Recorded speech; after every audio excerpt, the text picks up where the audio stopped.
Hare Krishna, please accept my humble obeisances. All goes to Srila Prabhupada. Thank you everyone for joining to His Holiness Chandramali Swami Maharaj's daily call. Today's speaker is Her Grace Radha Vinodini Mataji. Hare Krishna Mataji, please accept my humble obeisances. All goes to Srila Prabhupada. All glories to Guru Maharaj. Today Mataji is going to enlighten us on the topic of Srimad Bhagavatam, first canto, 6th chapter, verse number 11. Hare Krishna Mataji, thank you so much for your time and association for all of us. We are very eager to hear from you. Mataji, will you share the screen or should I share? Yes, I will share it. Okay, thank you, Mataji. So, Hare Krishna, everyone. Please accept my humble obeisances. All glories to Srila Prabhupada. All glories to Guru Maharaj. So, just a moment. Okay. So, today's verse is from Srimad Bhagavatam, Canto 1, Chapter 6, verse number 11. Om Namo Bhagavate Vasudevaya. Om Namo Bhagavate Vasudevaya. Om Namo Bhagavate Vasudevaya. So the verse is Svitan Jamapadam Stotra Puragrama Vrajakaran Gita Karvata Vatischa Vanani Upavanani Cha. Srila Prabhupada's translation. After my departure, I passed through many flourishing metropolises, towns, villages, animal farms, mines, agricultural lands, valleys, flower gardens, nursery gardens, and natural forests. So here Narada Muni speaks. Srila Prabhupada's purport. Man's activities in agriculture, mining, farming, industries, gardening, etc. were all on the same scale as they are now, even previous to the present creation, and the same activities will remain as they are, even in the next creation.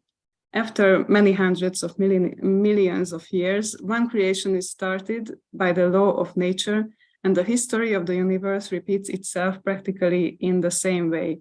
The mundane wranglers waste time with archaeological excavations without searching into the vital necessities of life. After getting an impetus in spiritual life, Sri Narada Muni, even though a mere child, did not waste time for a single moment with economic development, although he passed towns and villages, mines and industries. He continually went on to progressive spiritual emancipation. Srimad Bhagavatam is the repetition of history, which happened some hundreds of millions years ago. As it is said herein, only the most important factors of history are picked up to be recorded in this transcendental literature.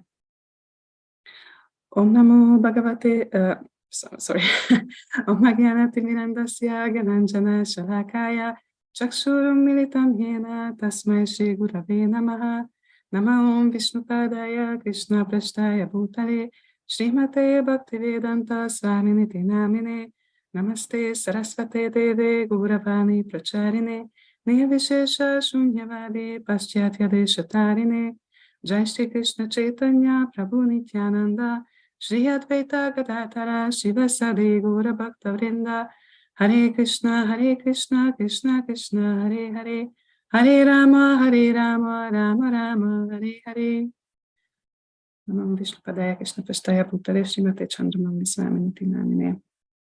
So Hare Krishna, dear devotees, please accept my humble obeisances.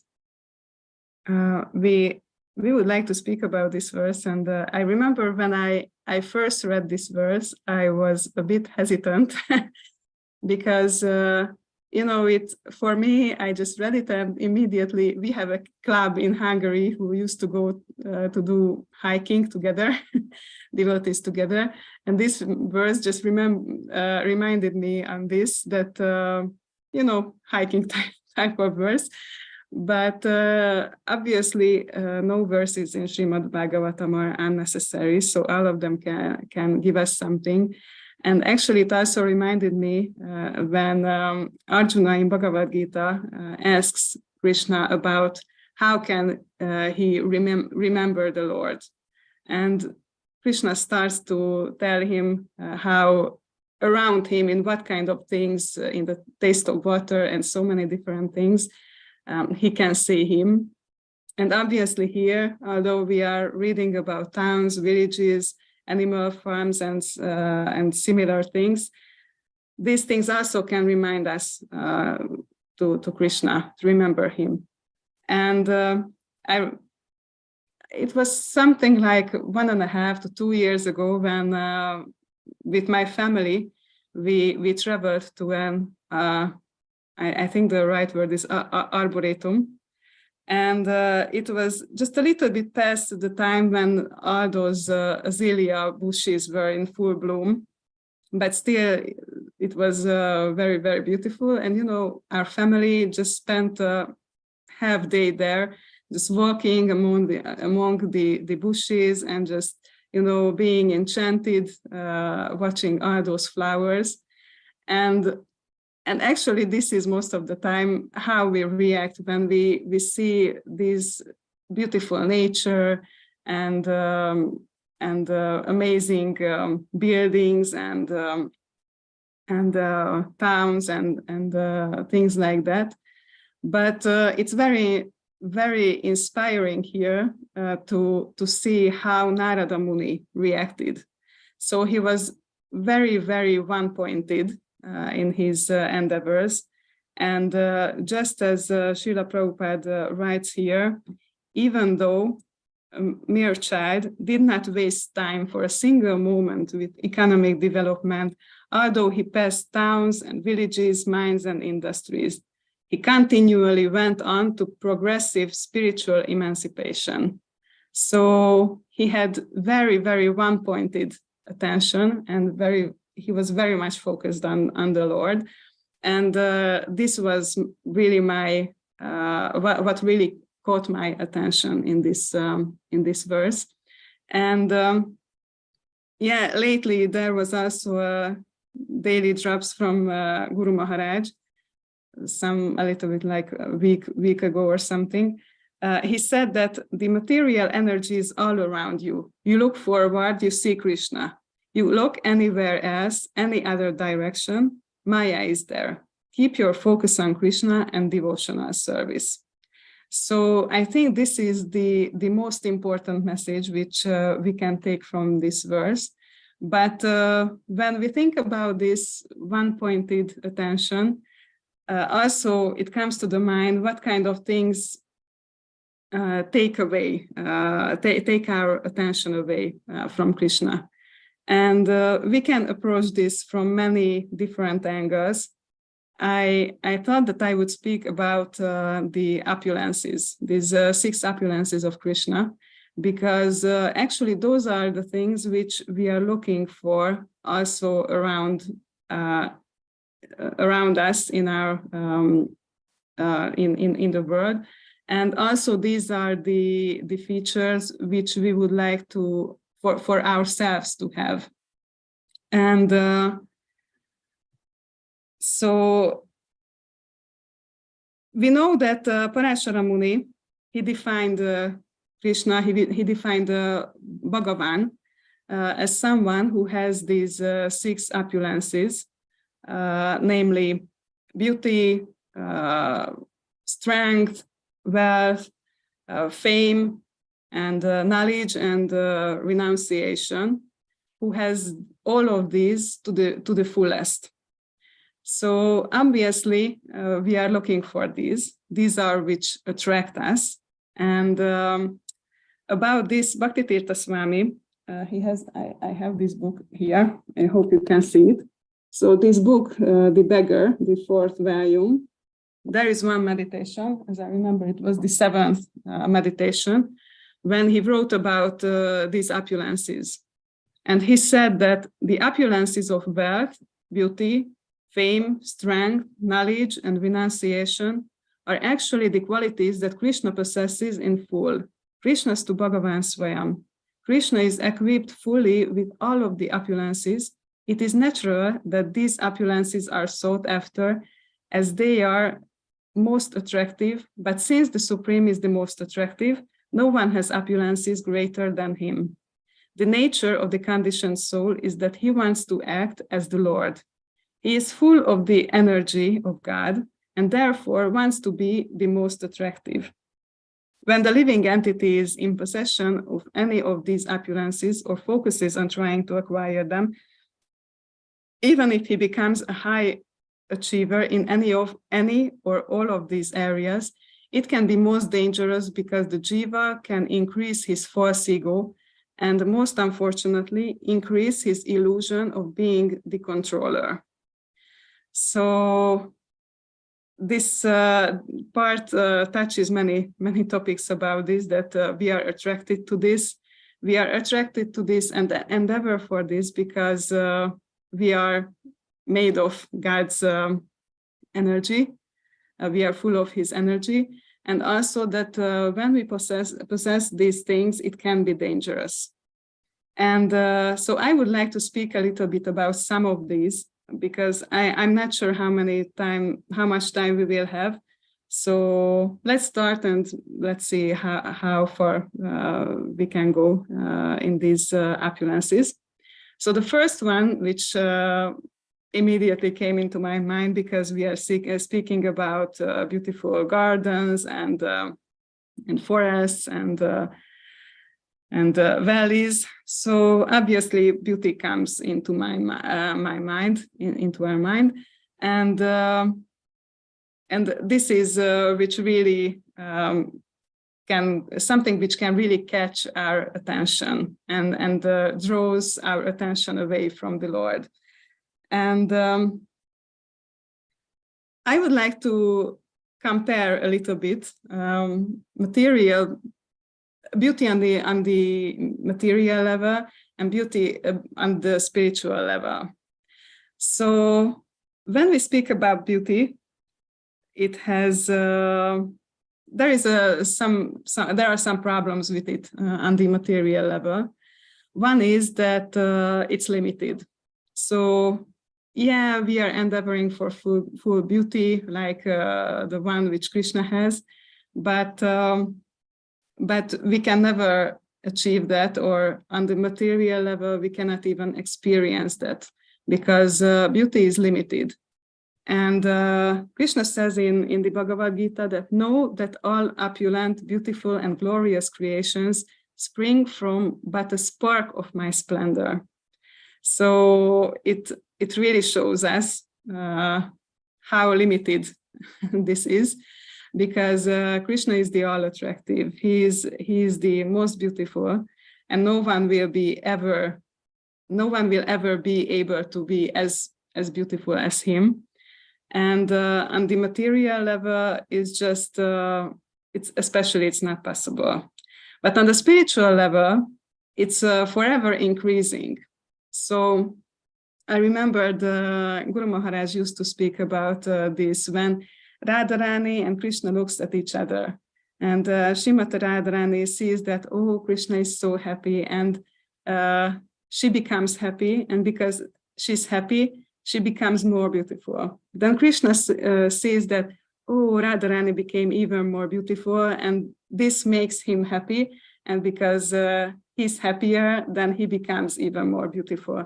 And then Radharani sees that Krishna is even more happy and even more beautiful, so she becomes even more happy and even more beautiful. And this way, this happiness and beauty just becomes more and more.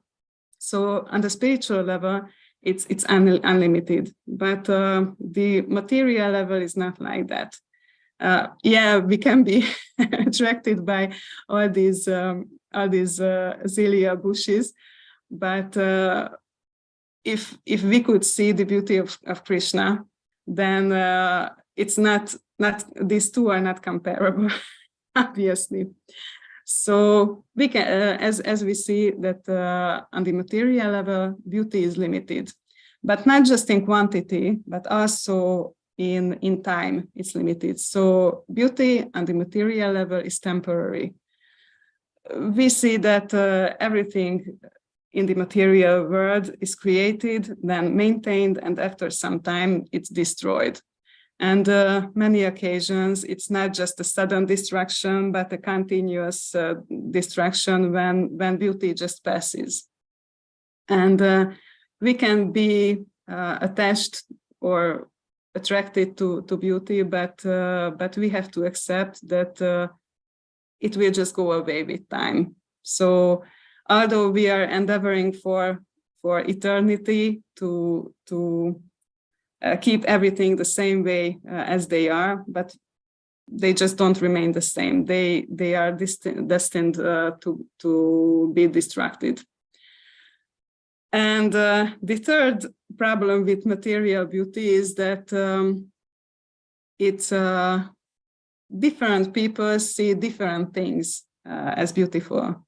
So we have a taste, and it's based on our nature, our conditioned nature mostly, and based on what kind of material modes of nature have effect on us currently. So yeah, Krishna as the supreme beauty, he can attract everyone because he has so many beautiful aspects that everyone is attracted to him.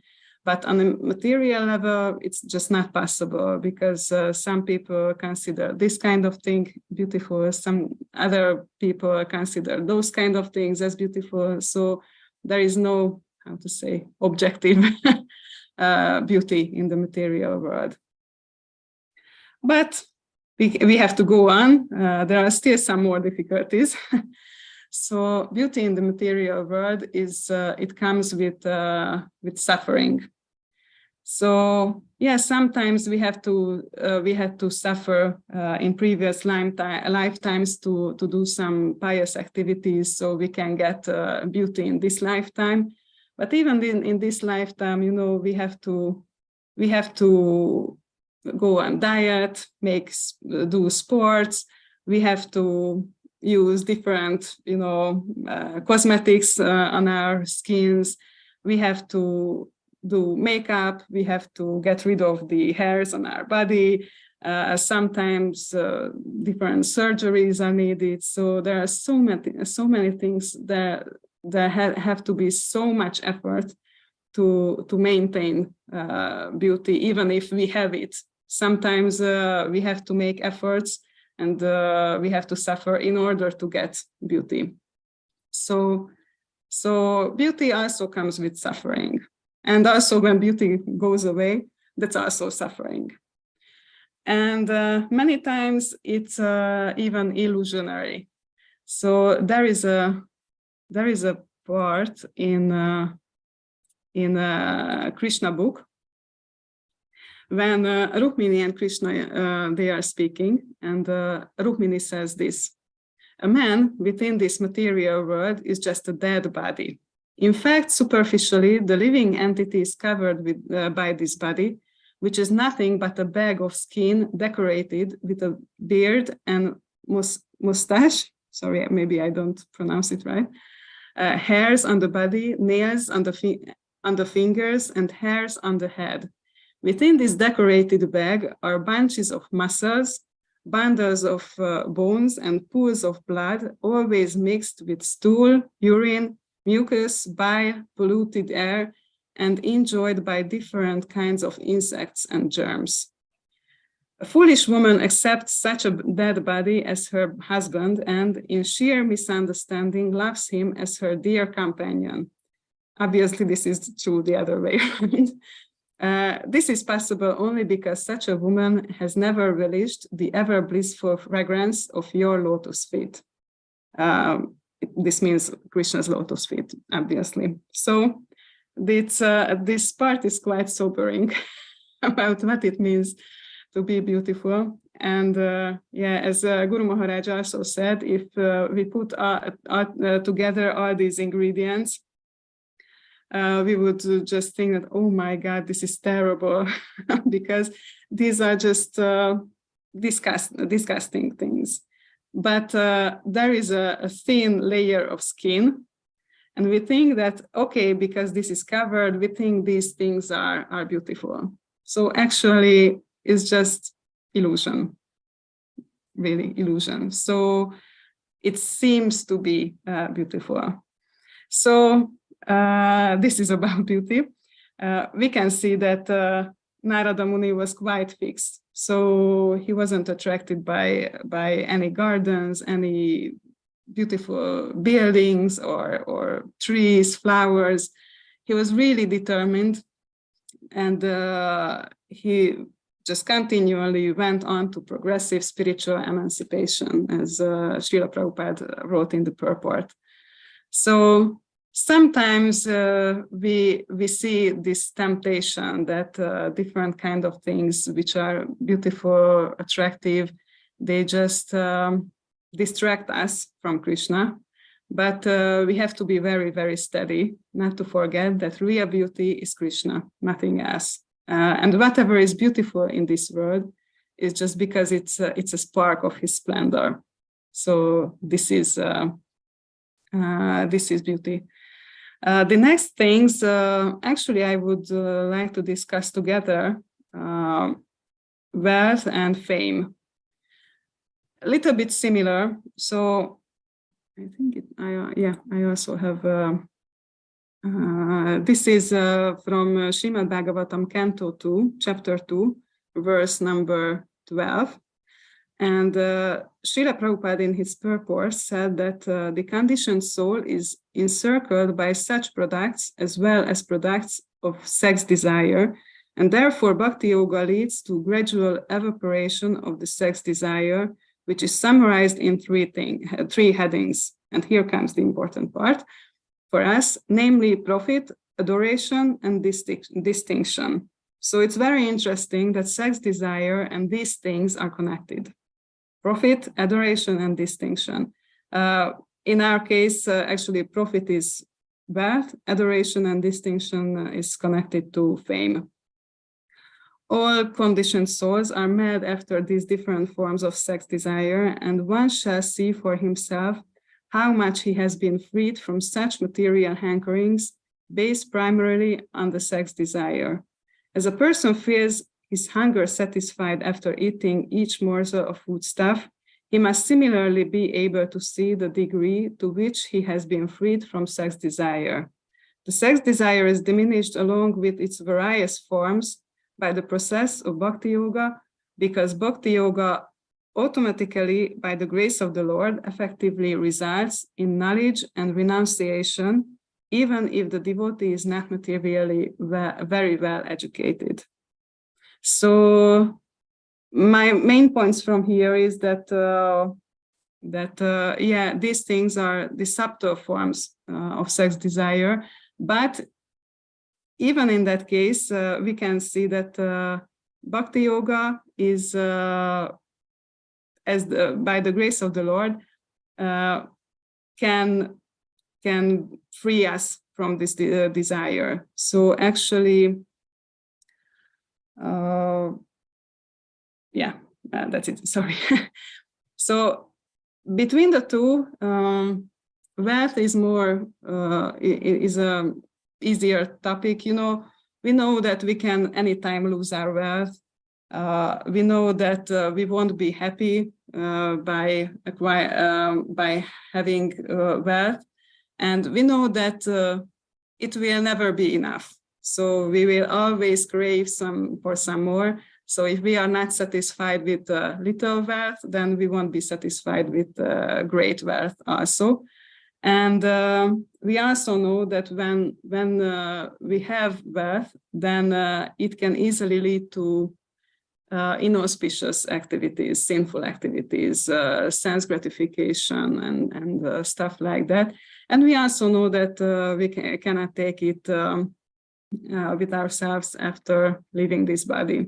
So usually when it's about wealth, even materialist people many times theoretically know that these are not, it won't make us happy. So the limitations of these kind of things. When we speak about fame, it's a bit more tricky. I was thinking that, we are originally our nature as spirit souls, we are Satchit Ananda. And from these three, Ananda is interesting that we want to be happy. And most of the time, happiness comes from relationships, obviously primarily from the relationship we have with Krishna. But even when someone is not a devotee, happiness comes from relationships. So we have the desire to be loved by others. And when others love us, it's, they are looking for our association. They pay attention to us. Our opinions are important to them. They do favors for us. They make effort for us, sacrifices for us, and etc. So what happens when someone is famous? So people are looking for their association. They pay attention to them. They pay attention to their opinions. They do favors for them, make efforts for them, make sacrifices for them. So it's interesting that the two things a bit look alike. Obviously, if someone looks deeper, they are totally not the same. And that's the problem, that on the surface, it can look a little bit similar, but in the deep, it's these two things are really different. But many times when we want to have loving relationships, sometimes we are satisfied with being famous. And the result is that, we are on Facebook and just would like to get as many likes as possible, or go to how to say, being together with people and just look different than actually we really are, because we want to make others satisfied with us. And sometimes the price is that we actually act differently than we really are. And these are problems, because this actually won't make us happy. This will never make us happy. And even those qualities which can make us famous, those are originally from the Lord. And so how could I be proud that I have this kind of talent, that kind of attribute, which is not originally mine? So also fame is something which I get from the Lord. And whenever he wants, he can take it. I very much liked, there is a musician, sitar player here in Hungary. He's very professional, learned in India. And in one of his Facebook posts, he wrote, many people were glorifying him. And he said that, it's, please don't overreact. A sitar is a sitar without me, but I am a sitar player only when I have a sitar. So it was a very, very nice, humble attitude to understand that on my own, I'm not able to do anything. So everything's come from the Lord. He didn't say it that way, but obviously, if I have a sitar, that's because the Lord gave me that sitar. So this was about... Sorry to interrupt you. Yeah? Supriya Mataji, did you raise your hand? So you wanted to ask anything? You were unmuted also. Supriya Mataji? Okay. Sorry, Mataji. Please go ahead. Okay. So until this part, we spoke about material fame, what spiritual fame looks like. Guru Maharaj had one daily drops when he said that the word kirtan comes from the word kirti, which means fame. So those who perform kirtan are spreading the fame of the Lord. So this is one aspect. Now comes the other. It also means that those who are performing kirtan are famous.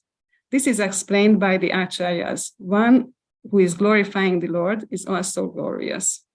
So this is spiritual fame. And also in this verse's purport, Srila Prabhupada says that as it is said herein, only the most important factors of history are picked up to be, no, sorry, not this one, this part. Srimad Bhagavatam is the repetition of history, which happened some hundreds of millions of years ago. So we can read in Srimad Bhagavatam about those persons, those devotees who lived so many years ago. And they are so famous that even now we can hear about them, although history knows nothing about them, because history doesn't go back so long, a long time ago. So when someone becomes a famous devotee because he has such great devotion to Krishna, he will become much more famous than these historical persons, these so-called great persons, and those who are the eternal of the spiritual world. Their fame is, it's carried on forever in the scriptures. So it really has value when someone has a spiritual fame. And the next one, it's just one thing to this fame and wealth, that we can also see that Narada Muni, if he desired fame, if he desired wealth, he could have gone to all these towns, villages, metropolises, and with his knowledge and devotion, he could have easily achieved something, but he was fixed and didn't desire also these material qualities, opulences. So the next one is knowledge. And the question comes up that when it's about, again, start with material knowledge. Why do we desire knowledge? As I mentioned before, that the spirit soul is originally Sat, Chit, and Ananda in nature. And not just, we endeavor for eternity, we endeavor for happiness, but also this Chit aspect, this knowledge, because the spirit soul originally has knowledge and comes in contact with matter and acquires the qualities of matter, but still desires the qualities of the spirit soul. So desires to have knowledge. And we can see in the material world that humanity always wants to discover new things, like new continents, new lands, but also new areas of knowledge. This is what all these scientists are enthusiastic about, that to discover something new, to have newer and newer knowledge. But you could say that, these are the scientists, but what about most of us? We are not so much like that. But even on our level, there are some aspects of desiring to know new things and know everything about everything. Like just imagine that sometimes gossip is like that, actually. That we want to know everything about other people's lives, and this person had this kind of love affairs, that person, he failed his exams, or that other person have this kind of difficulties, that kind of difficulties with financially or with his health. And I also remember one time I was at home with my parents, and we could hear there was a car crash on the other side of the road. And immediately my mom just rushed to the window and was watching what happened. and because she just wanted to know what happened, because this desire comes up that we want to know what's happening around us. So it's also a type of knowledge. But the problem is that, what is this kind of knowledge is, what are the attributes of these things? So many times it's just information. Other times it's more than information, but it serves a purpose, but the purpose is sense gratification. Many times it's based on faulty perception, faulty logic, speculation, and many times we cannot really see how things are connected in reality, because it's just based on speculation. And without accepting the knowledge which comes from Krishna, there are these four things, these four defects in the material world, that our sense perception is faulty.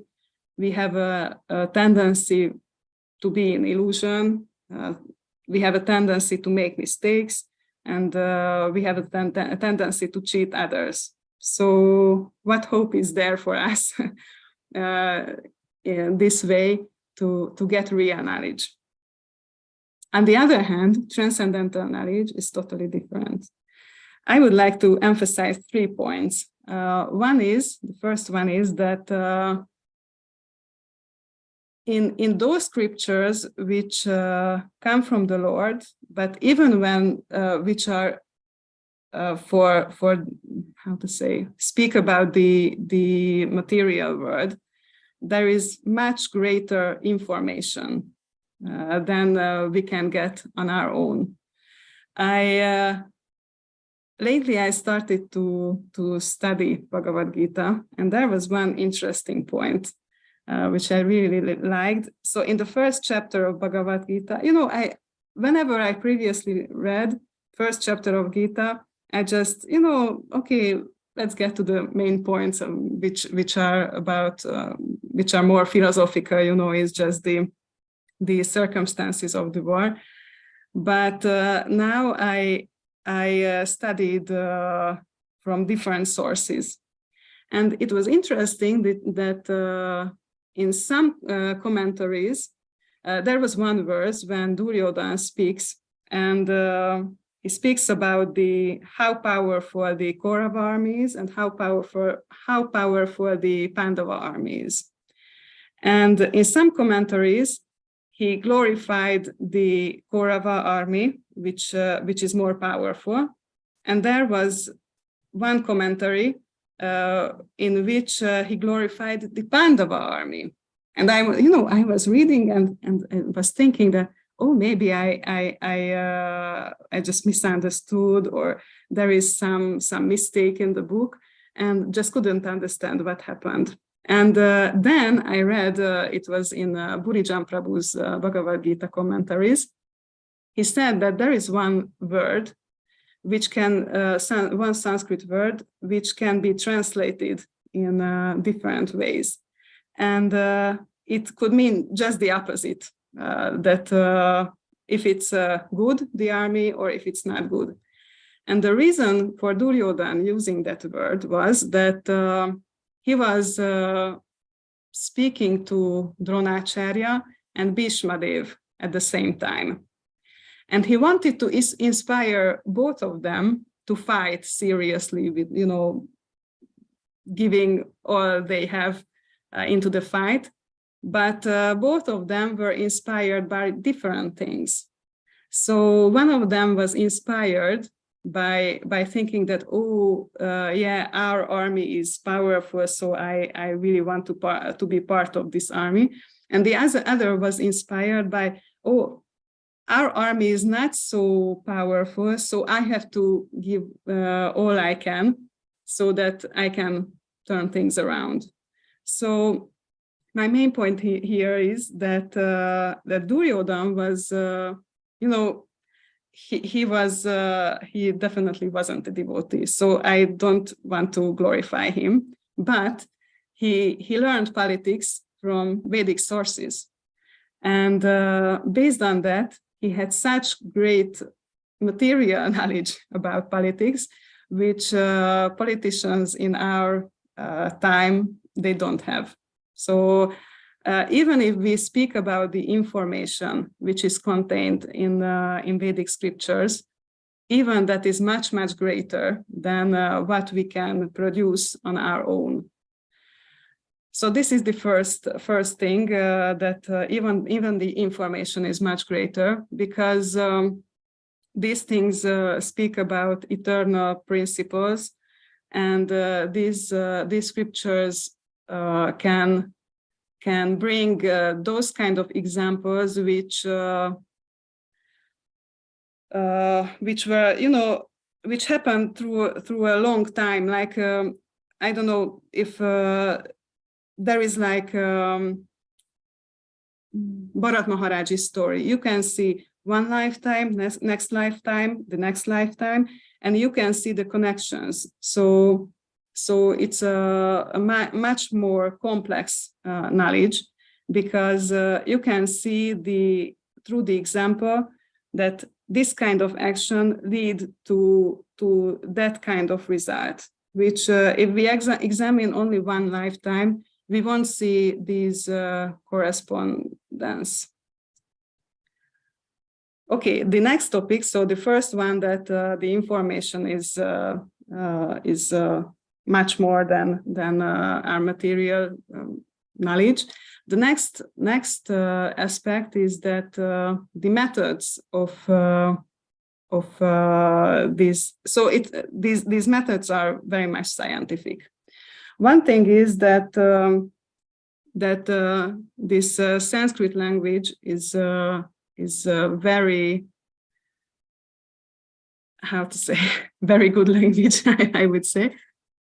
So it's very much suitable to speak about spiritual topics. So previously, I mentioned that, for example, one time I was just looking up what kind of Sanskrit words there are for humility, and I found like 10 different kind of words, and the meaning is a little bit different in a subtle way everywhere. So Sanskrit is very much suitable for describing these eternal principles, these spiritual topics.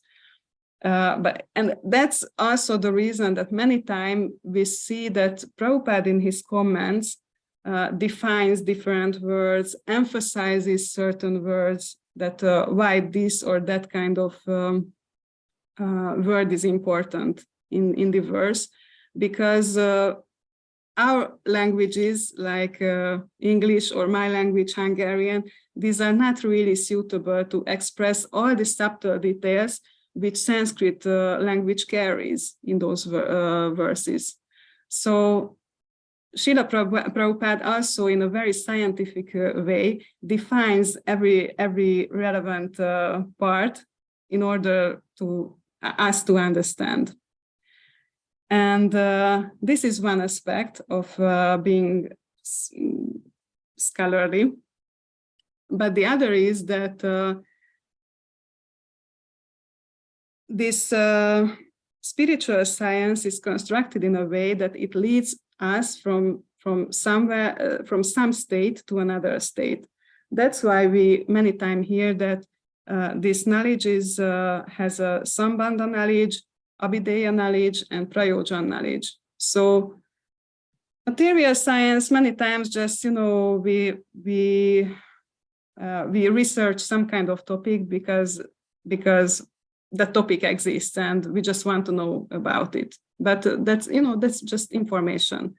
But when we can do something with it, when it can change our lives, that's on another level. And spiritual knowledge is transformative. So it uplifts us and shows us that yes, you are here now, but you can get there. So when we know where we can get the inspiration. And it shows us also the way how to get there. This is Abhideya knowledge.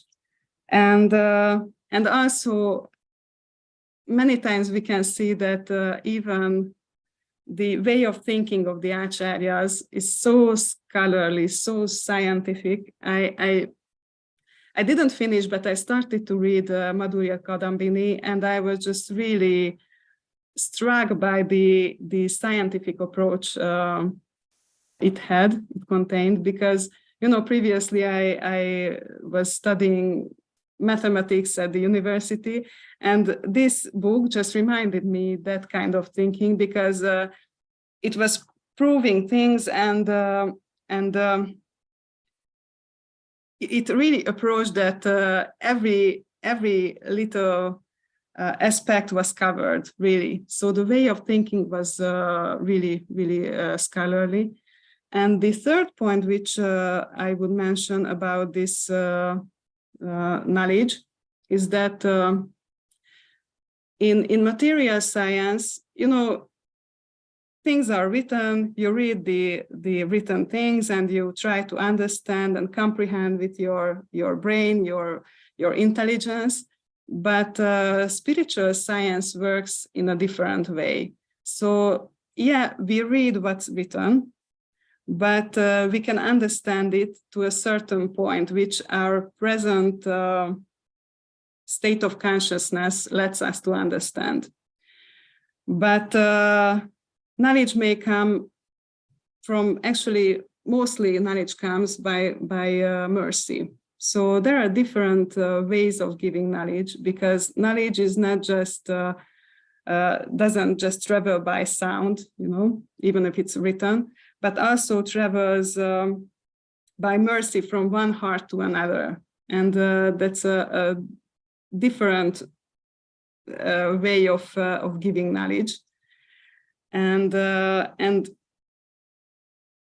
yeah, so we can also utilize that. So whenever we don't understand something, Guru Maharaj also spoke about this, that we can read the same verse and purport again and again and again, and at some point we will understand, because the scripture also reacts. The scripture also gives its mercy, because it reciprocates our efforts. But also many times, if we do service, it can also gives us realizations, and if we get mercy, it can also give us understanding and realizations, and these are ways of getting knowledge which material science doesn't include. Yeah, I think this is the point when we should stop. I collected some interesting parts about renunciation too, but I think that's just too much to start another topic. So thank you very much for your patience and attention, and I just hope that we can get some inspiration to understand that the Lord's potencies, the spiritual opulences, are much more valuable for us to pursue. So just let's be inspired to just chase Krishna with one-pointed attention and focus. So thank you very much. Hare Krishna. Thank you, Mataji. Thank you so much. Very nice class. You covered many points, which are very helpful to think. Yeah, yes, Mataji, very nice reflective points. Thank you so much. Supriya Mataji, you have raised your hand. Please unmute. Mataji, if you are talking, we are not able to hear you. Supriya Mataji. Yeah, she asks also that what is topic for chapter 60. I will just get the exact title. So it's talks between Krishna and Rukmini. Okay. Supriya Mataji, I suggest you to leave the meeting and join again, so that you might get your audio back. Dear devotees, any questions or comments? Yes, Mataji. Please type your question in the chat.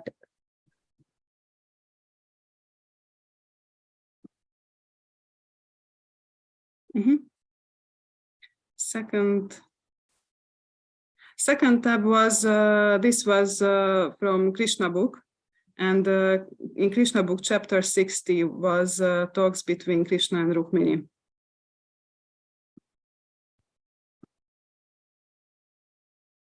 Okay, thank you.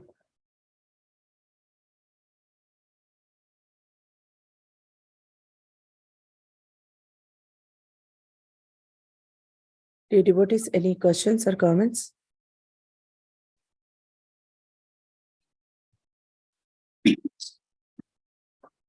Yeah. Thank you, Shridevi Mataji. Hare Krishna, please accept my humble obeisances. All glories to Srila Prabhupada, all glories to Gurudev. Thank you for the class that you gave today, Your Grace, Radha Vinodini. When you sent that quote, that very first one, about how Rukmini, talks about the Lord teasing her, saying, you made a wrong choice, and then she speaks, all those things. It is very, at first it comes a little bit like a shock, how she's speaking about. And then you realize that there's very deep knowledge behind this. And Srila Prabhupada actually writes, actually Krishna is the only husband for all women. And if you really think about it, even the men are actually women. They just happen to be in male bodies, but they are to be enjoyed by Krishna. So we are all actually female and Krishna is the only male. So if you think like that, then you understand what she is exactly saying. It's quite deep subject matter. And before I left for Mayapur, Guru Maharaj made me read out this particular verse in the 10th. It is 10:45:60 in Srimad Bhagavatam. That particular verse, it comes in the 10th canto, chapter 45, verse number 60. He made me read it out aloud. And he said, so Sri Devi, are you convinced? Yes, Guru Maharaj. And that was on the eve of my departure to Mayapur. So it was like a warning for me also to remember this verse and not get swayed by whatever Maya presents to me. But of course, it's always challenging because Maya will present so many things. It's not one thing, then something else comes up, So I particularly liked your second quote where you talked about maybe at the gross level, you might say, oh, well, I'm done with all that. But what about profit, adoration, and distinction? These are subtle sex desire. And unless we realize 60, Supriya, 60, unless we make a very determined effort, first and foremost, we may not even realize that these things are there, really. It struck me recently when I was thinking about something and it struck me, oh my gosh, this profit motive is still so prominent because these things go very deep, very, very deep to millions of lifetimes. So I was just amazed that you picked out these particular quotes today and then you spoke about it. So thank you very much for sharing this. Maybe I have made a mistake. Maybe it's 10:60:45. I'm not sure about the sequence. Maybe it's 10:60 and 45. Let me look at that. Because there is no 60 verse in 45. Right. So then it is 10:60:45.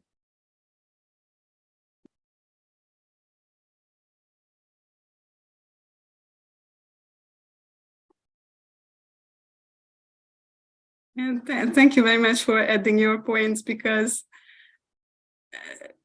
yes, it's actually true that that we have these subtle desires and so many times it's so easy not to be conscious about these things. So I remember, for example, this last disciples meeting in the United Kingdom. So when we were there, I was just struck by by the understanding when I found their envy in my heart, that I'm envious of certain type of people. And, you know, previously I always rationalized that, oh, I feel this way because of this and that and that. And just never understood that it really comes from envy. It's a different topic, obviously, but connected in a way that sometimes these qualities are in our hearts in such a way that's hiding so much that we think that yeah, it's totally normal, and the other person is to be blamed. But yeah. So thank you very much. Thank you for pointing all these things out, because it's very subtle. It's at a very subtle level. And unless we really become self-aware, how are we going to even recognize these things are there within us? There's a lot of soul searching, introspection, and cleaning up that needs to be done. That is true. Mm-hmm. Yeah, actually, when I think about this disciples meeting, I remember I very much liked when Chitti Shakti Mataji mentioned there that whenever we recognize all these bad qualities, even if we just speak about it to someone, it starts to be purified from that bad quality. And it was so powerful at that time, and I had some realizations about that how much it's true. And it was really, really nice.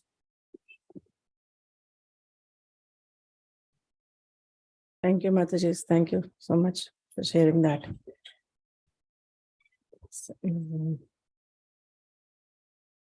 Devotees, any more questions or comments?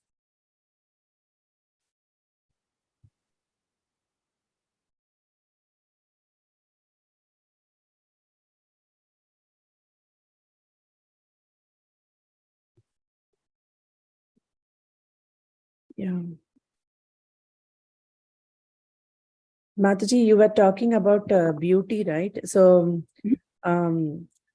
yeah, but the thing is, everyone wants to look beautiful, and like most of the time everybody spends little bit time to to focus on their body and beauty and everything. So, what are your suggestions, Mataji, for that? Wow. No, I'm not the most womanly woman in the world, I would say.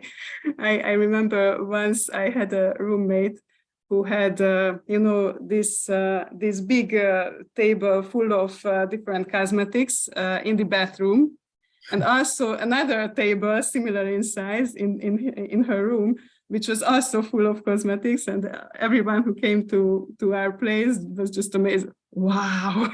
I've never seen something like that. So, you know, it's if someone is really, really, really focused on achieving and maintaining beauty, it really takes up a lot of time and a lot of money, a lot of effort. And that's how to say, in my point of view, I have to say, in my approach, it's a bit too much. On the other hand, for example, if someone is a wife, for example, as I understood, part of the services of the wife to the husband is that she has to look in a way that she can keep her husband's attention and attraction to her, and not looking for beauty someplace else. So. In a sense, it's also relevant to. So it must be important to try to achieve some kind of beauty, because that's just part of the services of the wife. But beauty can be understood in different ways. For example, Srila Prabhupada liked when Matajis are beautiful in a simple way. So not, fully decorated with so many things, but always clean and in a simple way they are beautiful. I don't know if it's I read some story about Prabhupada when some Mataji shaved her head, and Prabhupada didn't like it because she said that the ladies are like gopis, so they should look beautiful, they should look nice. Even as I heard,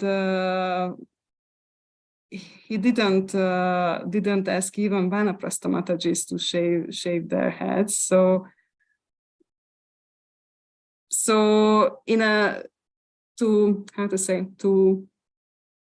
to try to endeavor for a simple type of beauty is not a bad thing. It's just we have to find a balance, that how much we endeavor for it, because over endeavoring for things, it's not really a good thing. As I remember, even Guru Maharaj in one of the classes once spoke about that there was a time when Matajis, they beautified themselves very much in order to, we try to look beautiful for Krishna. But the other thing is that for Krishna, it's not this thing is which attractive for him. So are we also endeavoring for our soul to be beautiful for her, or just the body which will just perish away? So yeah, we have to if this is our situation, we should endeavor a little bit to be as I mentioned, beautiful in a simple way, but not over endeavoring for it. And also, if someone is a single lady, then there is no point to put so much effort into that. These are my understandings, but I think that this is different in different ashrams and in different situations. Yes, Madhuri, that's true. Whenever we see any advertisement, everything, wherever you go in the social media, you always see these type of advertisements for cosmetics and for hair and everything. Yeah, it's just, as you said, you have to balance and think really, use your intelligence, as Guru Maharaj says, that whether it is really necessary. Are you wasting time in that? Yeah, so it takes a lot of time. I realized one time when it was needed, when we were dressing up for a wedding in our relatives. So, oh my gosh, this much time that bride is taking so much long to decorate herself. So it takes a lot of time and efforts and a lot of research also, how to do it, what to do. The research, that's true. My brother also had a wedding in last September, and I had to go to buy some dress because I didn't have anything which was suitable for that, and also I didn't know what to do with my hair, and there is some pushing from my mom to look beautiful, because she has this idea that I should look beautiful. So I was in total stress if I will be good enough for her, not even for my brother, who was the husband, but for my mom. It was very funny. Yeah, I was saying, like it's like transforming yourself like a totally different person when you do all that. So it's very funny sometimes. Look, yeah. Thank you, Mataji. Also, it just came to my mind that, for example, there are these teenage girls, and you cannot even tell them that not to want to look beautiful, because it's their nature at that age that they just want to look, dazzling and everything. So I have one at home. Okay, then you perfectly know what I'm speaking about. But I think it is just natural. Thank you. Thank you for sharing your thoughts, Mataji. Dear devotees, any questions or comments? Otherwise, we can end the call here. Thank you so much, Mataji, once again, for your time and association and a lot of research you have done on this verse and presented so nicely. And you were saying that you were reading some commentaries. So I was thinking like how to find out these sources. Like, I don't know anything other than Veda-based and Srila Prabhupada books. So how do you do research on that, and how do you find out different sources for Bhagavad Gita and Bhagavatam? Will it be online or like any books are available? Actually, it's mostly by luck. I would say. Yeah, that's true. You know, it's very interesting as I see different devotees have different ways of reciprocation with Krishna. And because previously I was so much into kirtan, and all the reciprocation was that way, like, you know, I could play mridanga, for example, for swamis and stuff like that, and I was totally inspired. And after some time, somehow it shifted to this spiritual knowledge. And I wouldn't say that I put so much effort, but I at least I try to, I would say that. And it's interesting that many times, somehow, even when I'm preparing for a class, I read something in my daily readings, which, it's so much connected to this. And some other times, Veda-based. Also, we have a Hungarian program which contains all the important scriptures, and it's easily searchable. I mean, I can write one word, and then I can choose if I would like to get results from verses or word by word translation or from the purports. So it's also big help. But you know, it's a little bit like Google, that you know what you would like to search for. So because sometimes it's not that certain word is the important one. So, but it's also great help. Yeah. Okay. But I use these online things like Google, database, this program, and there is a lot in Veda-base itself. Yeah. Mm-hmm. Yeah, but as I said many times, Krishna also somehow sends in interesting parts, and I'm just lucky, or I don't know. Okay, thank you, Mataji. Thank you. Okay, so there are no more questions. I'll end the call here, Mataji. Thank you all for joining. Let's meet again tomorrow with ISKCON Harrisburg devotees class. Maharaj is going to give class there.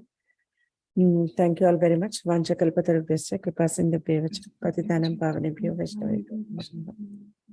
Srimad Bhagavatam ki jai, Srila Prabhupada ki jai, Radha Vinodini Mataji ki jai. Thank you. Guru Maharaj ki jai, Pura Bhakta Vrinda ki jai. Thank you, Mataji. Thank you. Thank you.